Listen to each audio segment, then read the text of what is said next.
Ah,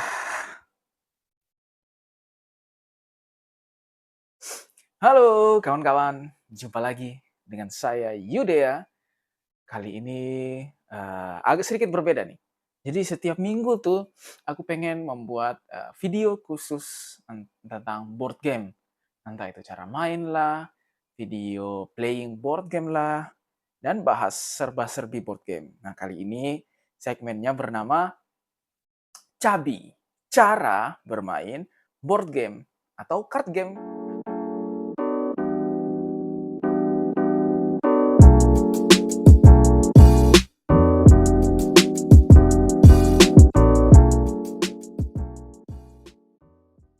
Kemarin videonya apa ya judulnya ya? Boba kayaknya. Iya, iya, iya. Boba, boba, boba. Ya, itu dia. Boba, boba. Board game bareng. Nah, kali ini kita segmennya bernama Cabi. Jadi, Cabi kali ini kita akan membahas cara bermain board game Mindful Parenting Connecting Game. Atau mungkin di sepanjang video ini kita memudahkan untuk menyebutnya dengan kita sebut NPC game ya. NPC game ini merupakan seri game dari Semakin Berdetak. Semakin Berdetak ini game karya dari Philip Triatna dan Julie Tan. Kalian bisa kepoin mereka di sini, Instagramnya. Atau bisa lihat-lihat info gamenya atau aktivitas mereka. Mereka aktif kayaknya di bidang pendidikan dan khususnya dalam anak-anak ya. Nah, ini salah satu seri gamenya, itu Mindful Parenting Connecting Game, NPC game. Jadi, kalau kemarin kita sudah melihat bagaimana playing gamenya di Boba.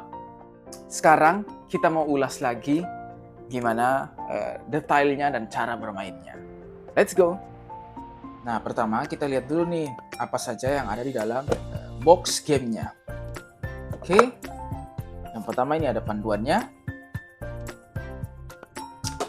Kemudian di sini ini ada kartu fondasi ya, kartu fondasi, dan ada kotak fondasi. Nah, kemudian ini ada kartu dimensi karakter. Nah, untuk mempermudah, nanti sepanjang penjelasan aku akan menyebutnya kartu deka ya, dimensi karakter. Dan di sini ada 5 jenis kartu deka. Nah, ini dia. Oke, ini dia segala komponen yang ada di dalam game NPC. Jadi game ini untuk semua usia ya, yang playernya itu dimulai dari 2 sampai 8 pemain. Kisaran bermainnya di sini di dalam gamenya, di dalam boxnya sih tidak ada tertulis ya. Tapi saat bermain kita bisa asumsikan durasi bermainnya itu sekitar 10 sampai 20 menit. Oke? Ayo kita lanjut ke bagaimana cara mainnya. Pertama, kita pasang dulu kotak fondasi dan kartu fondasi. Nah, seperti ini. Kemudian kita bagikan kartu deka ke setiap karakter. Ibaratnya kita main bertiga ya. Kita simpulkan dengan token-token ini. Nah, 3 pemain. Kita bagikan setiap dimensi kartunya. Seperti ini. Nah. Oke, jika sudah, kartu yang tidak digunakan, kita kembalikan ke boxnya. Nah, inilah dia setting awal permainan, atau biasa orang-orang board game sebutnya setup. Silakan teman-teman menentukan pemain pertama dengan cara home pimpa, atau juga bisa dengan memilih siapa usia paling muda di dalam di setiap pemain, atau usia paling tua. Oke? Misalnya dalam giliran si merah, setiap pemain akan memasangkan satu kartu dimensinya ke atas kartu fondasi. Bisa begini. Nah, tekankan kepada setiap pemain bahwa setiap kita memasangkan kartu dimensi ke dalam kartu fondasi, pastikan hanya menggunakan satu tangan. Dan setelah kita memasangkan satu kartu, lanjut ke pemain berikutnya. Nah, ini rule tambahan ketika teman-teman bermain sambil belajar, teman-teman bisa setelah memasang, teman-teman bisa sambil menyebutkan apa yang tertulis di kartu dimensinya. Misalnya ini, aku pasang, terus aku bilang, sabar. Nah, itu adalah aturan bagi teman-teman yang bermain sambil belajar. Bisa ketika ada anak-anak. Nah, ketika hanya ingin bermain seru-seruan saja, ya sudah, pasang, lanjut ke pemain berikutnya. Jika teman-teman tidak ingin pemain hanya meletakkan kartu DK-nya di bagian dasar atau di bagian tangan, biasanya begini, kalau kita tidak menekankan ya, biasanya orang itu akan selalu cari aman dengan main di sini. Nah, terus nanti di sini. Nah, semua akan penuh di situ tuh. Akhirnya permainan tidak akan seru. Jadi, teman-teman bisa menekankan bahwa pasang kartunya ke atas ya. Nah, jadi orang akan memasang kartunya ke atas.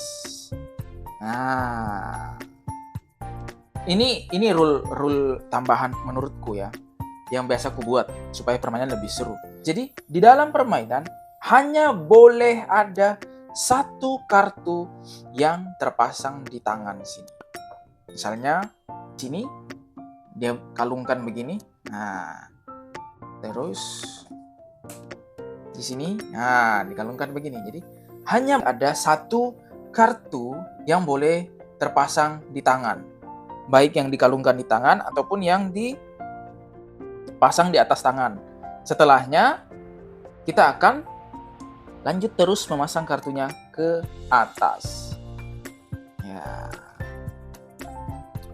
Nah, gitu. Ketika dalam proses bermain, saat giliran pemain atau giliran kita, dan kita memasang kartu, tiba-tiba kartunya jatuh, kita gagal memasang, kartu yang jatuh tersebut kita ambil kembali, kita simpan kembali. Atau saat kita memasang, dan ternyata saat kita memasang seperti ini, dan ternyata ada lebih banyak kartu yang jatuh, semua kartu yang jatuh itu kita ambil kembali, ya. Jadi di sini kita perlu menekankan rule ini juga, karena sepanjang aku bermain bersama teman-teman, banyak sekali pemain yang ketika dia jatuh dalam proses bermain, kartunya jatuh atau mungkin nggak sengaja pas gilirannya itu jatuh, mereka tidak mau ambil. Jadi kita harus tekankan. Di saat tiba giliran satu pemain, apakah itu jatuh karena angin, tidak disengaja atau disengaja, semua itu akan kembali ke tangan pemain yang sedang mengambil giliran. Tidak peduli apapun alasannya, supaya permainan bisa lebih seru. Karena dengan begitu, pemain tidak akan mencari-cari alasan lagi supaya tidak ketika dia mengalami kesialan. Seperti itu. Nah, permainan akan terus berlangsung hingga kondisi akhir terjadi, di mana ada satu pemain yang berhasil memasangkan semua kartunya. Nah, itu adalah end condition atau kondisi akhir. Nah, saat itu terjadi, teman-teman bisa menentukan bagaimana winner condition-nya. Yang pertama, winner condition-nya itu ketika tadi ada pemain yang berhasil menghabiskan kartu di tangannya. Atau yang kedua, saat misalnya teman-teman bisa menggunakan timer. Nah, di saat timer habis, waktu habis, teman-teman bisa menghitung siapa yang pemain yang memiliki kartu paling sedikit di tangan. Nah, itu dia. Nanti juga end condition-nya teman-teman bisa modif sendiri kalau sudah memahami rule standar dari gamenya. Itulah dia cara bermain dari games MPC, Mindful Parenting Connecting Games. Jika teman-teman masih ada pertanyaan, silahkan tulis di kolom komentar. Atau jika ada ingin berdiskusi seputar game MPC, silahkan ramaikan di kolom komentar. Selain cara bermainnya, di belakang box juga ada tertulis nih, manfaat-manfaat dari board game NPC ini. Jadi yang pertama itu meningkatkan hubungan antar anggota keluarga. Ya, seperti yang kita tahu ya, game ini untuk segala usia dan bisa bermain paling banyak itu 8 orang, paling sedikit 2 orang. Jadi semua orang bisa main ini, kakek, nenek, kakak, adik, ayah, ibu, sepupu, dan semua anggota keluarga. Tapi kalau kita kritis lagi, sebenarnya game ini baru bisa dimulai mainkan itu di usia 3 tahun, 3 tahun ke atas. Aku pun juga waktu ngajar balita dulu, karena aku suka menggunakan board game juga ya sebagai media belajar. Aku mulai mengenalkan game ini itu ke anak usia 3 tahun. Atau kalau dia umur 2 tahun dan motoriknya sudah bagus, ya sudah mulai tak ajarkan. Kemudian yang kedua itu membantu mengingatkan tentang praktek 5 dimensi mindful kepada anggota keluarga. Saya juga khususnya bisa terkhusus kepada anak-anak juga ya. Jadi apa saja sih 5 dimensinya? Teman-teman bisa lihat itu di sini. Di setiap kartu itu kita bisa baca itu ada adil dan bijaksana. Yang kedua, tidak menghakimi. Yang ketiga, sabar. Yang keempat, welas asih. Dan yang kelima, mendengarkan. Itu ada 5 dimensi tadi. Tidak menghakimi, sabar, adil dan bijaksana, welas asih, dan mendengarkan. Itu dia 5 praktek dimensi dalam mindful parenting. Sebenarnya ini untuk semua juga sih, orang tua juga, anggota keluarga lah, pokoknya anggota keluarga.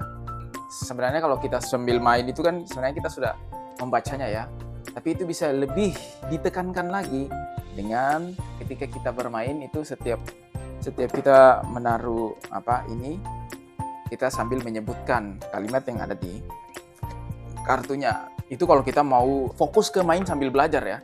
Kalau cuma seru-seruan ya udah pasang aja, pasang selesai. Nah, yang ketiga itu ada menambah dan menumbuhkan karakter dalam diri pemain. Ya ini masih berkaitan dengan poin kedua ya. Poin kedua dan ketiga ini bisa terpenuhi apalagi kalau kita menekankan rule-nya untuk setelah memasang itu menyebutkan kata yang ada di setiap dekanya atau kartu dimensi karakternya. Nah, yang keempat yaitu melatih kecermatan menyusun strategi. Ya, seperti yang teman-teman ketahui, kalau kita sudah di mid game atau di pertengahan permainan kan gamenya menyusunnya udah semakin tinggi. Jadi kita harus menyusun strategi bagaimana caranya supaya kita tidak jatuh. Tapi juga di satu sisi bagaimana supaya semakin tinggi atau semakin lama pemain yang lain itu kesulitan memasang karena posisinya yang sangat beresiko untuk terjatuh. Jadi seperti itu. Yang kelima adalah membangun budaya menang bareng. Membangun budaya menang bareng itu berkaitan dengan end game-nya ya, atau winner condition. Kalau kita sebenarnya kalau kita sudah di dalam board game ini, winner condition ada 2. Ketika kita individual kompetitif bisa menang sendiri-sendiri, atau ketika kita bermain tim kompetitif, nah di situ baru kita bisa menang bareng dan kalah bareng. Maksudnya bagaimana? Jadi kita bisa bermain bersama, berkelompok, jadi melatih kekompakan di situ, jadi melatih kebersamaan. Itu nanti tergantung ketika kita bermain di awal ya, kita penentuannya gimana. Jadi sebenarnya kalau kita sudah hatam pada rule board game atau rule standar dari setiap game itu, kita sudah bisa modifikasi rule-nya. Nah, jadi misalnya tadi kalau di tujuan kelima ini kan dia menekankan kalau di end game itu bisa dimodif. Apakah kita bisa kompetisinya secara sendiri-sendiri atau kompetisinya secara tim. Kita juga bisa memodifikasi, misalnya saya memodifikasi yang menang adalah yang sudah tidak ada lagi kartu deka berwarna orange di tangan. Jadi meskipun kondisinya dia satu karakter si A memiliki kartu paling sedikit. Tapi kalau ini belum terpasang semua, ya dia tidak menang. Yang menang adalah yang sudah tidak punya kartu orange lagi dan memiliki kartu paling sedikit. Seperti itu. Kita juga bisa membuat rule-rule yang lain. Dengan catatan, esensi dari suatu board game itu tidak berubah atau tidak hilang. Itu dia. Nah, jadi itulah bagaimana cabi dan serba-serbi dari board game MPC, Mindful Parenting Connecting Game. Serial dari Semakin Berdetak. Karya Kak Philip Triatna dan Julitan. Nah, silahkan jika teman-teman ada yang masih belum dipahami, silahkan tulis di kolom komentar. Terima kasih bagi teman-teman yang sudah mendukung, like, dan subscribe. Jika ada saran-saran yang lain atau board game yang lain yang bisa kita mainkan, silahkan tulis di kolom komentar. Oke? Saya Yudea, sampai ketemu lagi di Cabi berikutnya. Dah, menurut kalian game ini tuh masuknya board game atau card game ya? Tulis di bawah